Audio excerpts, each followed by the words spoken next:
Hey folks, Tim the Piano Man here.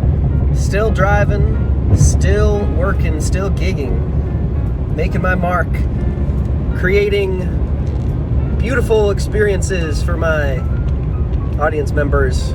Well, they have a lot to do with it too, because my audience members are beautiful. I play at senior homes, y'all, and it's super rewarding work, and I try to do a lot of it. Why? Because when I work and contribute to society, I feel good. That's why. If I don't do anything, if I'm just sitting on my butt playing video games, I don't feel good. I feel like it's just not a good feeling to me. I feel like I'm wasting something. You know, I like how I feel when I contribute to society. That is called conscientiousness, I think.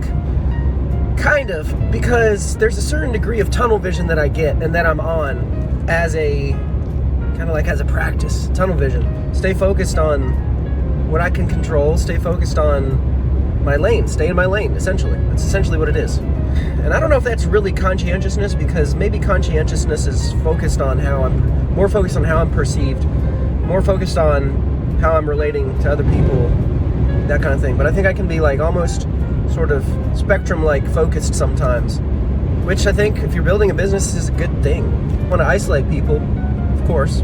That's my path right now. Tunnel vision, focus on working, contributing to society by entertaining seniors at retirement communities and just doing a good job, like doing good work as best as I can, working as best as I can, getting back to people as quickly as I can, exercising and deploying patience and humility and customer service, customer care, getting people what they need, and I'm learning even more, anticipating what they need before they even ask for it. Now that's how you get a great experience in any business, anticipating their need before they even ask for it. And doing so in a way where the customers feel respected, cared for, treated well, and they want to do more business with you. That's the game. Anyways, another part of this video that I want to share with you is I want to talk about the radius clause. What is a radius clause? If you're a musician and you're touring, a lot of the time there will be a radius clause in a contract. Now I want to preface this by saying if you're playing at nursing homes, you don't always need a contract. I personally do not use paper contracts. I don't. That's just how I've done it all these years. The amount of people that will screw you as a result of not having a paper contract, to me, is so negligible, and the benefit of being able to build relationships and operate without paper contracts is so huge to me, and it completely outweighs the risk of the very small amount of people that will screw you because you don't have a contract. So maybe 1 or 2 gigs a year will cancel last minute and you won't get paid.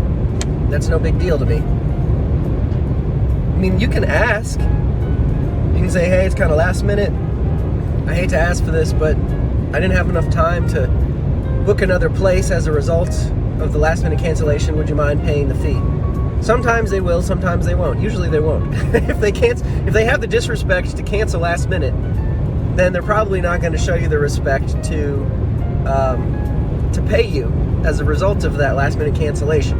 Now, sometimes last minute cancellation is something else. Like, for example, over the last year or so, I've had about 4 or 5 cancellations because of a stomach bug going around. That's never happened to me before this year. It's interesting. 4 or 5 cancellations because of a stomach bug. There was one place, but there's one place that had the stomach bug, and they called me up. They said the day of. They said, hey, we got to cancel. There's this bug going around. We want you to be safe, and everybody is like not feeling well. But we're going to pay you anyways. Mwah! I love it. Love those folks.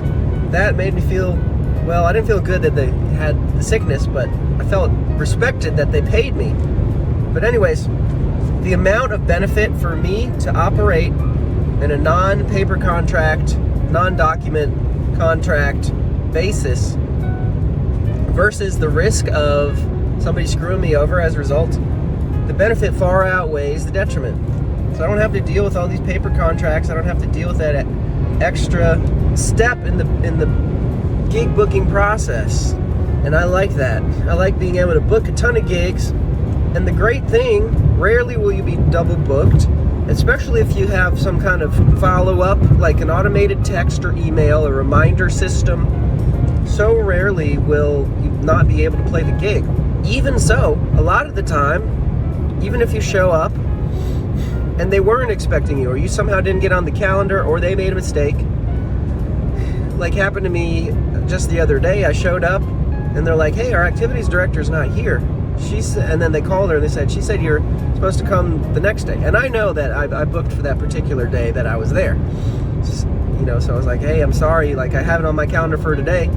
Is there any way that we can still do it today? In 2 miles, I'm here.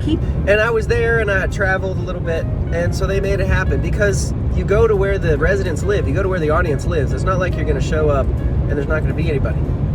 Unless, of course, one eventuality is, sometimes the staff can be truculent, reluctant to help. Now, that's not really a good thing. That's a management problem that they have to address. So if the staff is not going to help to bring the residents out, then that can be a problem. But that's not your problem. If you're playing gigs at retirement communities, that's their problem. Your job is to show up and to entertain. Anyways, the radius clause is something that a traveling musician or a band will use. Really, actually, the venue will use it because it protects them.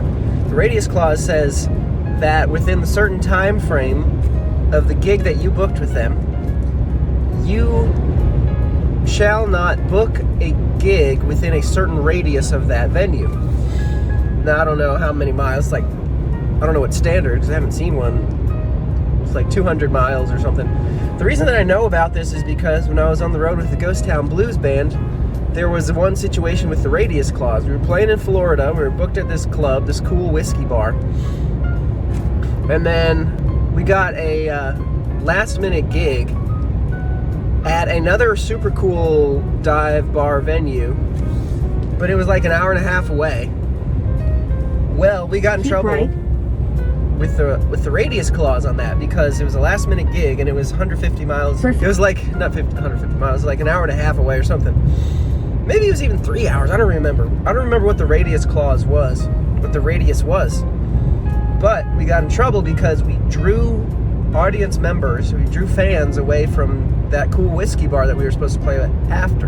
And it was a dead show. The first show was great, but the second one at the whiskey bar was a dead show. And the venue owner from the first place even showed up and bought expensive whiskey there, but he was like one of 5 people. It was interesting. When you play at a retirement community, there's no radius clause. There's no contract unless you foist a contract upon them. And the way that I've been operating my business, I don't like that, because it's like stepping into the relationship from a place of distrust. You might think that's naive, but my experience shows me that in this industry, the way that I do business, it's not necessary. So I have data. It's not naivete. It's experience-based best practice for the way that I do business. So one caveat here is I operate within a radius of Memphis, Tennessee. Okay, people act a certain way around this area. In the South, in Appalachia, in the Ozarks, people act a certain way. That's a regional difference. You might find that wherever you are, people act a certain way, and it's a good idea to have a paper contract if you're playing at retirement communities, a digital contract. Maybe people are more like cutthroat. Maybe people are more litigious where you are, and you want to adjust your business to the regional ethos. Well, do that. That would be a good idea.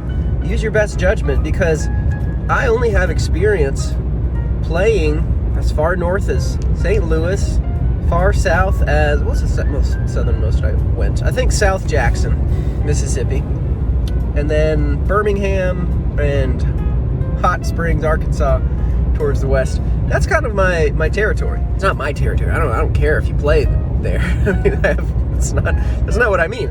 But that's my stomping grounds, my hunting grounds. If you think that a radius clause, well, not a radius clause, contract. If you think that a contract is necessary, then use it. A venue, I'd be very surprised if a retirement community had a radius clause. In fact, I am happy to bet that you're never going to see one because of the nature of the residents. The residents live there. They're just providing the community is just providing a service for those residents, entertainment. It's not a public thing, it's a private thing. Let me know what your thoughts are. Those are my thoughts on the radius clause and why you never see one at retirement communities. Thanks for watching. Be sure to like and subscribe if you want more material. Tim the Piano Man signing off.